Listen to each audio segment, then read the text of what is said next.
It is a string of attacks that continues to dominate discussion until those responsible are brought to book. Barely 24 hours after President Tinubu in Benue State tasked security chiefs to go after those behind the killings in the state, the Chief of Defense Staff gives an insight to the roles played by informant. The places they bombed were targeted. There were specific areas, and those areas were where the IDPs were staying.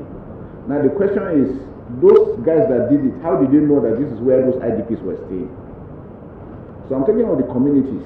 Even within the communities, they have people giving information as to what is happening within communities. And those are the things we're saying. And it is because when something lasts for a very long time, you get to have this. It happens everywhere. It's a human nature. So what do we do to mitigate such things? He explains that there was an earlier attack on the same day that turned out to be a decoy. Because of the insider information, that actual day that it happened, the troops were there. There was a failed attack in another village. When the troops moved in, that's when they now came in to attack this other one. And that's what happens, because there are people telling them, okay, the troops are here, the troops are there. I can tell you consistently, if troops are moving in operation, there are people that are monitoring them, tell them 3 vehicles, this number of soldiers, this number of this is what they are doing. People are giving them that information. People take food to them.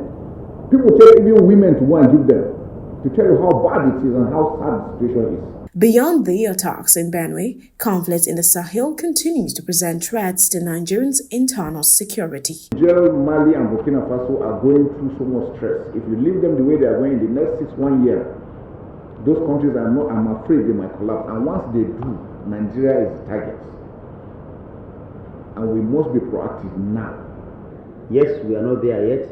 Yes, it is still work in progress. But we have seen a renewed vigor. We have seen a renewed commitment. We have also seen a new cohesion and unity within all the parts of our armed forces to ensure that we win this war. For now, the government is pursuing a whole-of-society approach in tackling security challenges in the country. Esohe Osemeki, reporting for BTV News.